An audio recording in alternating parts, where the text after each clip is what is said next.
I'd like to tell you about the strangest secret in the world. Some years ago, the late Nobel Prize-winning Dr. Albert Schweitzer was being interviewed in London, and a reporter asked him, "Doctor, what's wrong with men today?"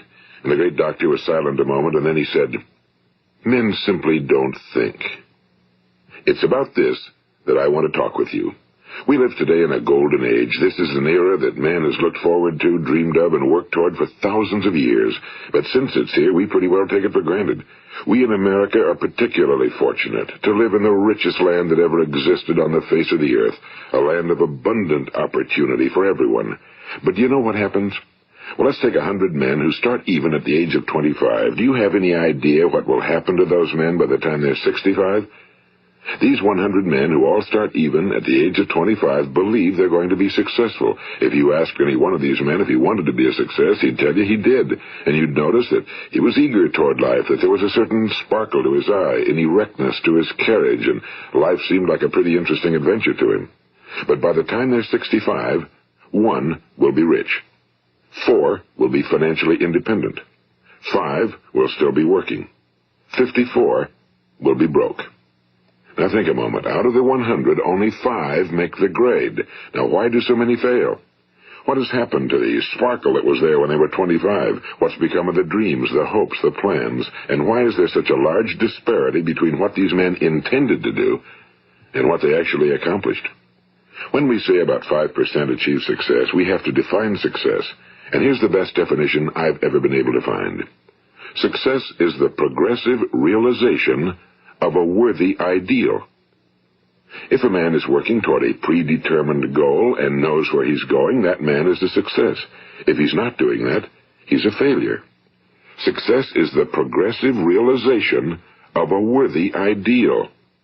Rollo May, the distinguished psychiatrist, wrote a wonderful book called Man's Search for Himself. And in this book he says, the opposite of courage in our society is not cowardice. It is conformity. And there you have the trouble today. It's conformity, people acting like everyone else without knowing why, without knowing where they're going. Now think of it. In America right now, there are over 18 million people 65 years of age and older. And most of them are broke. They're dependent on someone else for life's necessities. Now, we learn to read by the time we're 7. We learn to make a living by the time we're 25. Usually by that time, we're not only making a living, we're supporting a family. And yet by the time we're 65, we haven't learned how to become financially independent in the richest land that has ever been known. Why? We conform. And the trouble is that we're acting like the wrong percentage group, the 95 who don't succeed. Now, why do these people conform? Well, they really don't know. These people believe that their lives are shaped by circumstances, by things that happen to them, by exterior forces. They're outer-directed people. A survey was made one time that covered a lot of men, working men, and these men were asked, "Why do you work? Why do you get up in the morning?" 19 out of 20 had no idea. If you ask them, they'll say, well, everyone goes to work in the morning, and that's the reason they do it, because everyone else is doing it. Now let's get back to our definition of success. Who succeeds? The only person who succeeds is the person who is progressively realizing a worthy ideal. He's the person who says, I'm going to become this, and then begins to work toward that goal. I'll tell you who the successful people are. A success is the school teacher who's teaching school because that's what he or she wants to do. The success is the woman who's a wife and mother because she wanted to become a wife and mother and is doing a good job of it. The success is the man who runs the corner gas station because that was his dream. That's what he wanted to do. The success is the successful salesman who wants to become a top-notch salesman and grow and build with his organization. A success is anyone who is doing deliberately a predetermined job because that's what he decided to do deliberately. But only 1 out of 20 does that. That's why today there isn't really any competition unless we make it for ourselves. Instead of competing, all we have to do is create. You know, for 20 years, I looked for the key which would determine what would happen to a human being. Was there a key I wanted to know which would make the future a promise that we could foretell to a large extent? Was there a key that would guarantee a person's becoming successful if he only knew about it and knew how to use it? Well, there is such a key, and I've found it. Have you ever wondered why so many men work so hard and honestly without ever achieving anything in particular, and others don't seem to work hard and yet seem to get everything? They seem to have the magic touch. You've heard them say that about someone. Everything he touches turns to gold. And have you ever noticed that a man who becomes successful tends to continue to become successful? And on the other hand, have you noticed how a man who's a failure tends to continue to fail? Well, it's because of goals. Some of us have goals, some don't. People with goals succeed because they know where they're going. It's that simple. Think of a ship leaving a harbor, and think of it with the complete voyage mapped out and planned. The captain and crew know exactly where it's going and how long it'll take. It has a definite goal. Now, 9,999 times out of 10,000, it will get to where it started out to get. Now, let's take another ship, just like the first, only let's not put a crew on it or a captain at the helm. Let's give it no aiming point, no goal, no destination. We just start the engines and let it go. I think you'll agree with me that if it gets out of the harbor at all, it will either sink or wind up on some deserted beach, a derelict. It can't go anyplace because it has no destination and no guidance, and it's the same with a human being. Take the salesman, for example. There's no other person in the world today with the future of a good salesman. Selling is the world's highest paid profession, if we're good at it and if we know where we're going. Every company needs top-notch salesmen, and they reward those men. The sky's the limit for them. But how many can you find? Someone once said the human race is fixed, not to prevent the strong from winning, but to prevent the weak from losing. The American economy today can be likened to a convoy in time of war. The entire economy is slowed down to protect its weakest link, just as the convoy had to go at the speed that would permit its slowest vessel to remain in formation. That's why it's so easy to make a living today. It takes no particular brains or talent to make a living and support a family today. So we have a plateau of so-called security, if that's what a person's looking for. But we do have to decide how high above this plateau we want to aim. Now let's get back to the strangest secret in the world, the story that I wanted to tell you today. Why do men with goals succeed in life and men without them fail?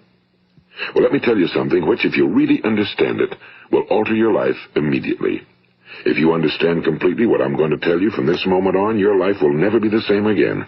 You will suddenly find that good luck just seems to be attracted to you. The things you want just seem to fall in line, and from now on you won't have the problems, the worries, the gnawing lump of anxiety that perhaps you've experienced before. Doubt, fear, well, they'll be things of the past. Here's the key to success and the key to failure. We become what we think about. Now let me say that again.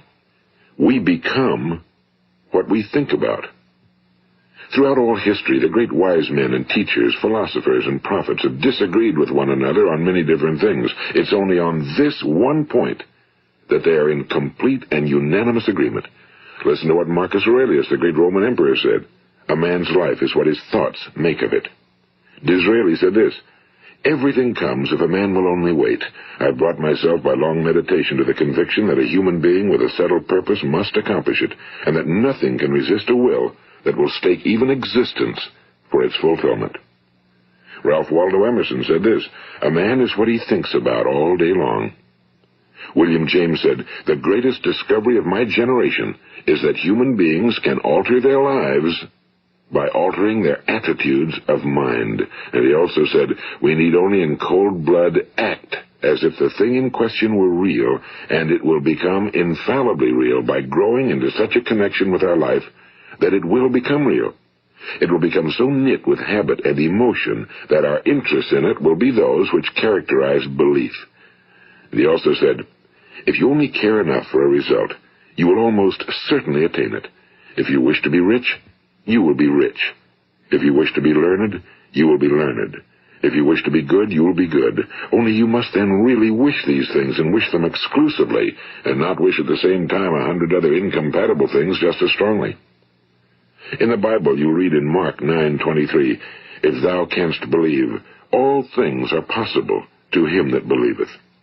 My old friend Dr. Norman Vincent Peale put it this way, this is one of the greatest laws in the universe.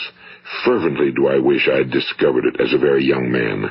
It dawned upon me much later in life, and I found it to be one of the greatest, if not my greatest discovery outside of my relationship to God. The great law, briefly and simply stated, is that if you think in negative terms, you will get negative results. If you think in positive terms, you will achieve positive results. That is the simple fact, he went on to say, which is at the basis of an astonishing law of prosperity and success.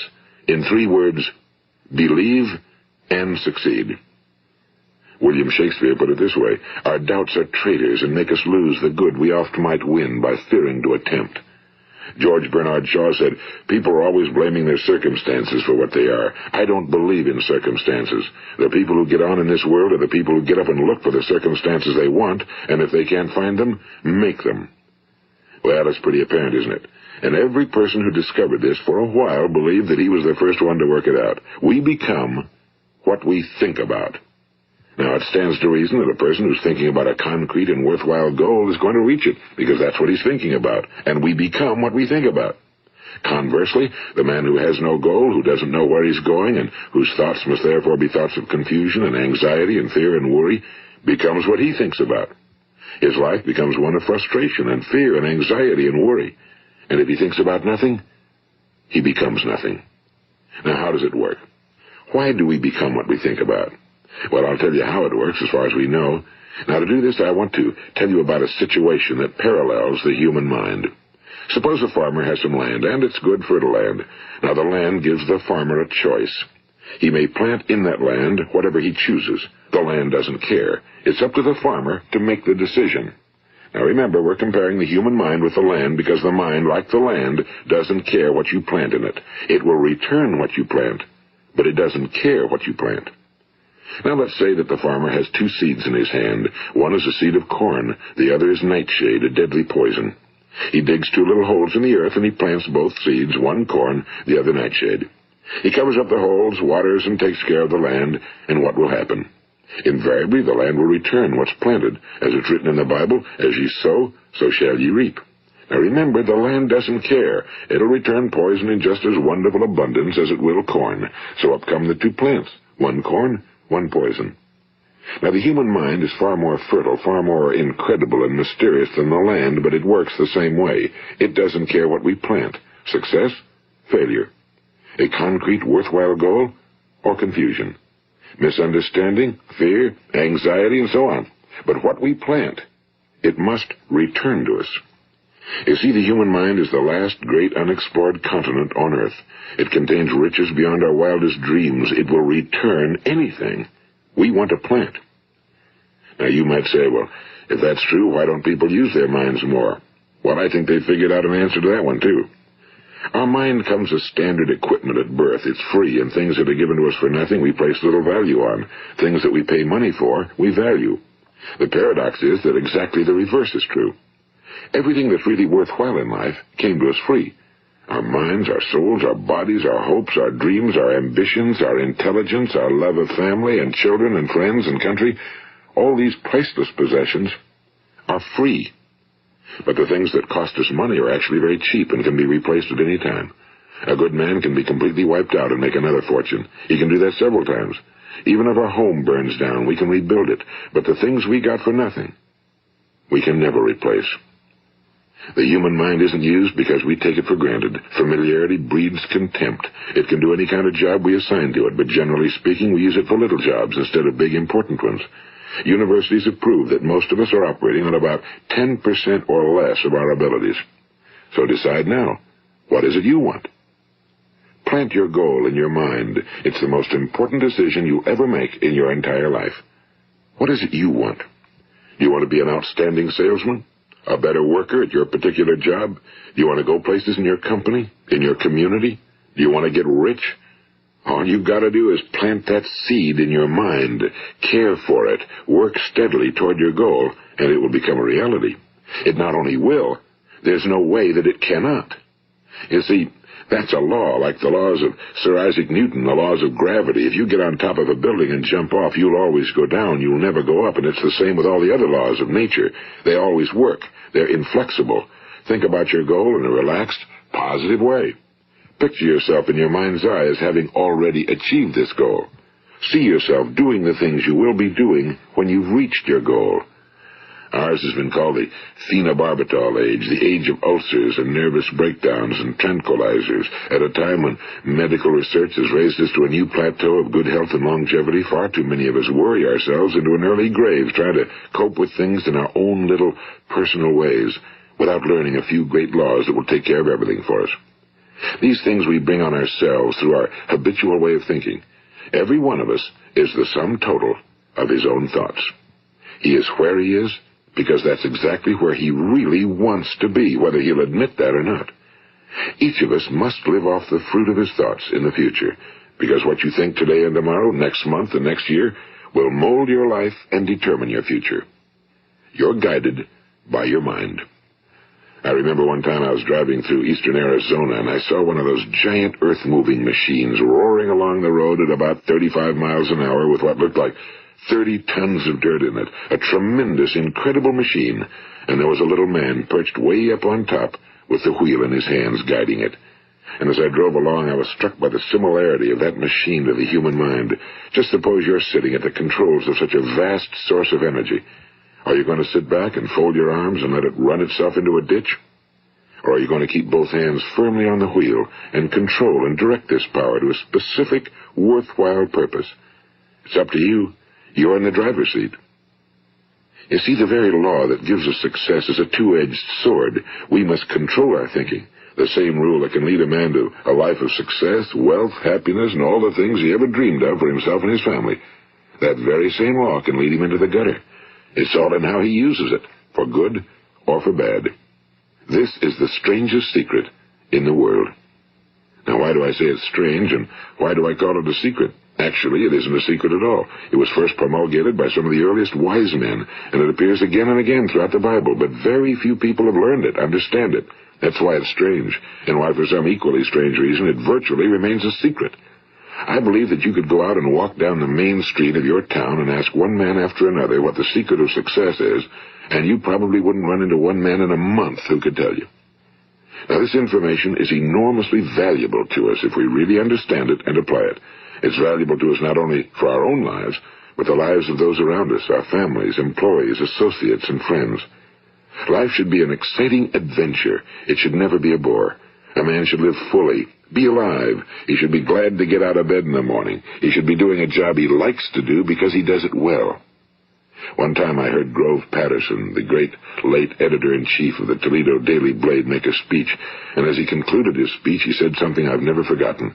He said, "My years in the newspaper business have convinced me of several things. Among them, that people are basically good, and that we came from someplace, and we're going someplace. So we should make our time here an exciting adventure. The architect of the universe didn't build a stairway leading nowhere." And the greatest teacher of all, the carpenter from the plains of Galilee, gave us the secret time and time again. As ye believe, so shall it be done unto you. I've explained the strangest secret in the world and how it works. Now, on this side, I want to explain how you can prove to yourself the enormous returns possible in your own life by putting this secret to a practical test. I want you to make a test that will last 30 days.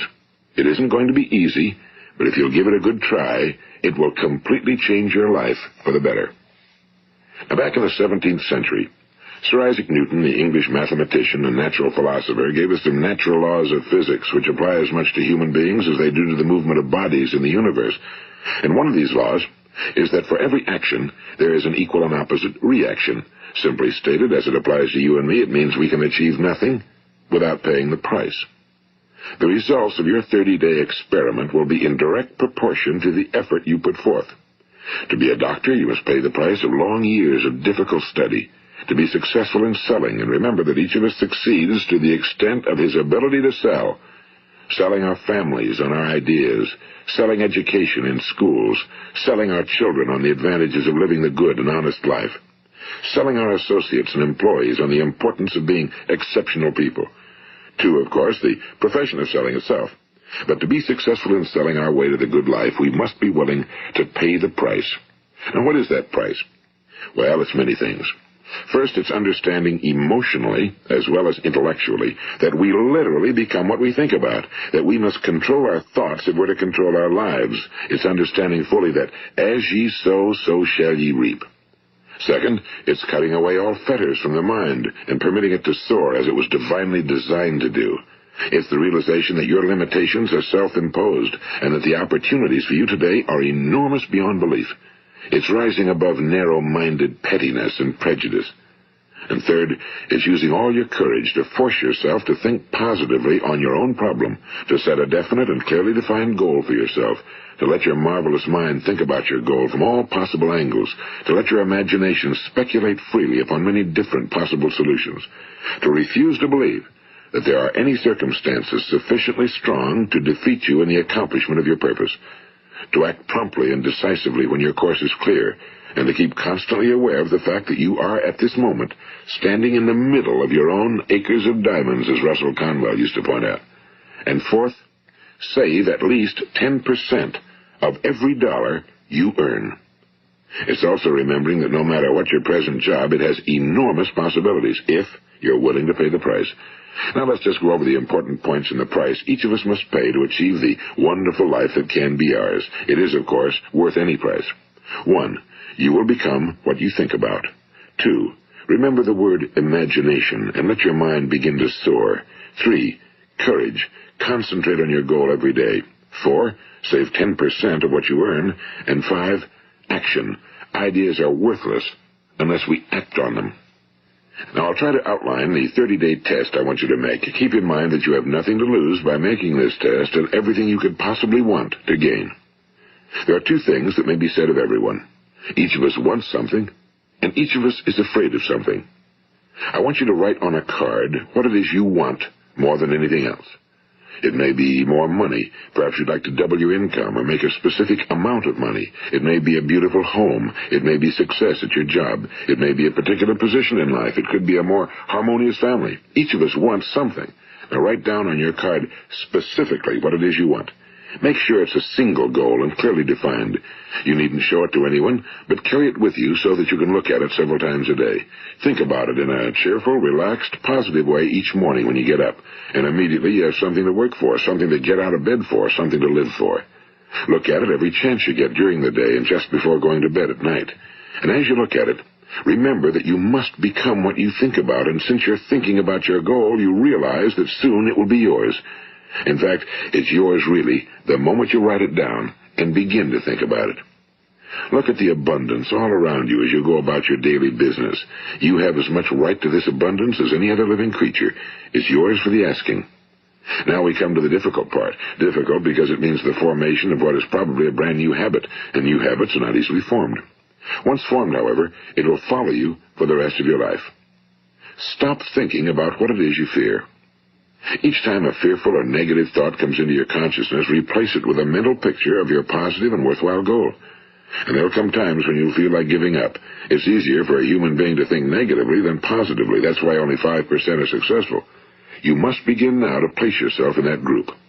For 30 days, you must take control of your mind. It will think about only what you permit it to think about. Each day for this 30-day test, do more than you have to do.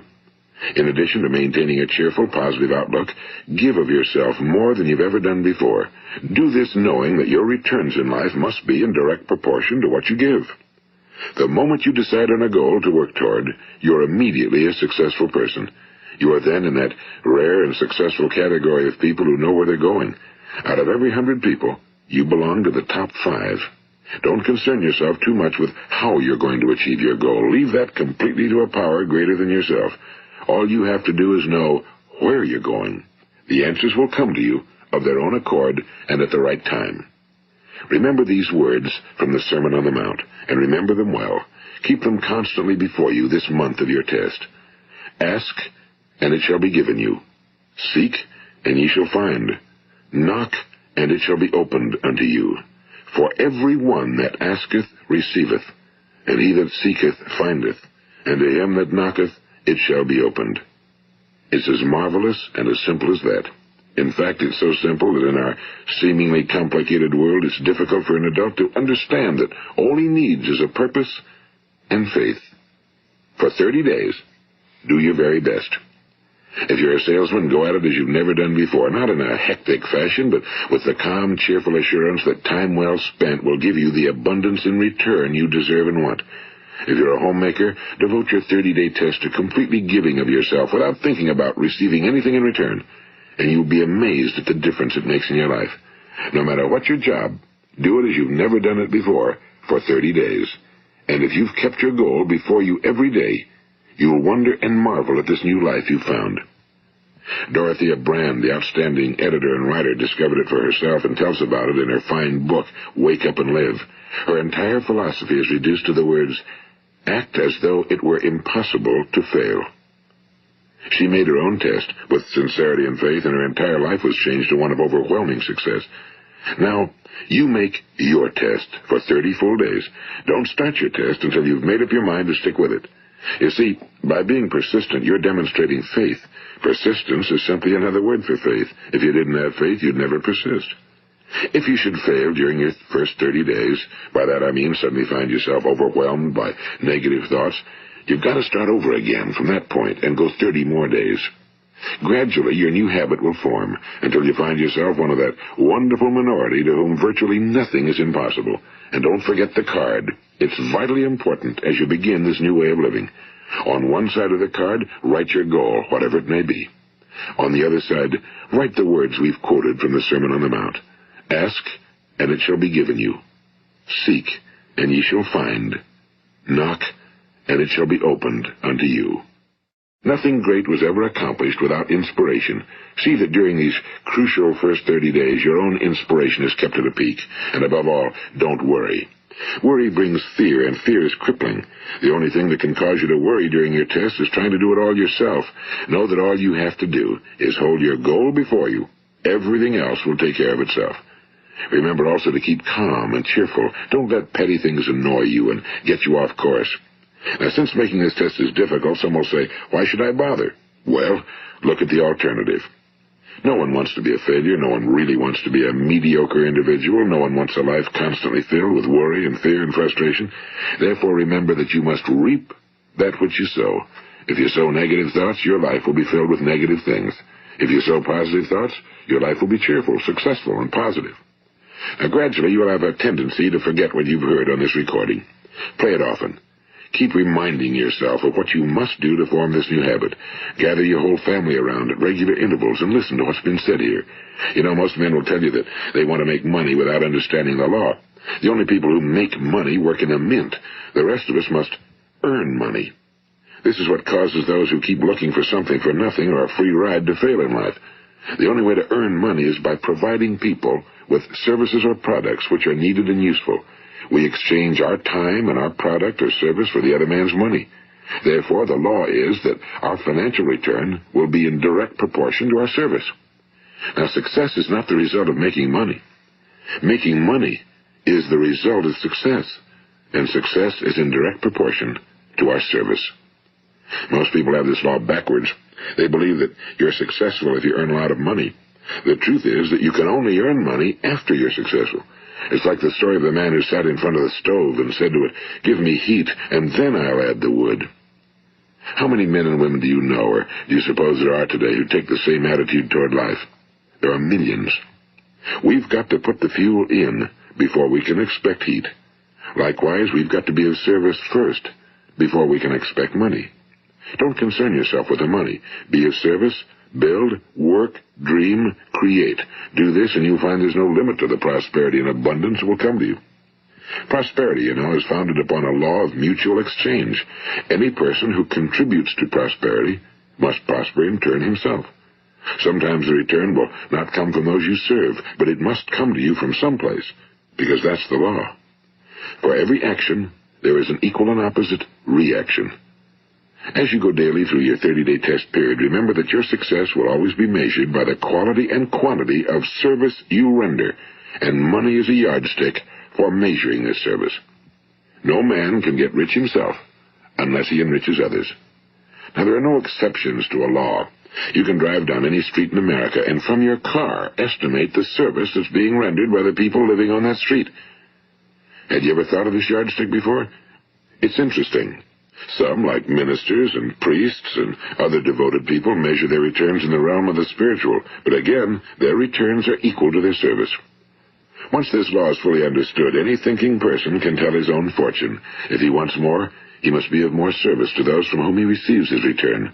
If he wants less, he has only to reduce his service. This is the price you must pay for what you want.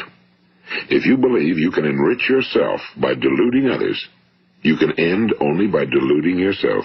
It may take some time, but just as surely as you breathe, you'll get back what you put out. Don't ever make the mistake of thinking you can avert this. It's impossible. The prisons and the streets where the lonely walk are filled with people who tried to make new laws just for themselves. We may avoid the laws of man for a while, but there are greater laws that cannot be broken. An outstanding medical doctor recently pointed out 6 steps that will help you realize success. 1. Set yourself a definite goal. 2. Quit running yourself down. 3. Stop thinking of all the reasons why you cannot be successful and instead think of all the reasons why you can. 4. Trace your attitudes back through your childhood and try to discover where you first got the idea you couldn't be successful, if that's the way you've been thinking. 5. Change the image you have of yourself by writing out a description of the person you would like to be. And 6. Act the part of the successful person you have decided to become. The doctor who wrote those words is a noted West Coast psychiatrist, Dr. David Harold Fink. Do what the experts since the dawn of recorded history have told you you must do. Pay the price by becoming the person you want to become. It's not nearly as difficult as living unsuccessfully.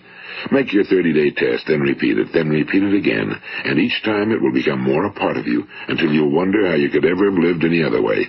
Live this new way and the floodgates of abundance will open and pour over you more riches than you may have dreamed existed. Money? Yes, lots of it. But what's more important, you'll have peace. You'll be in that wonderful minority who lead calm, cheerful, successful lives. Start today. You have nothing to lose, but you have a whole life to win. This is Earl Nightingale, and thank you.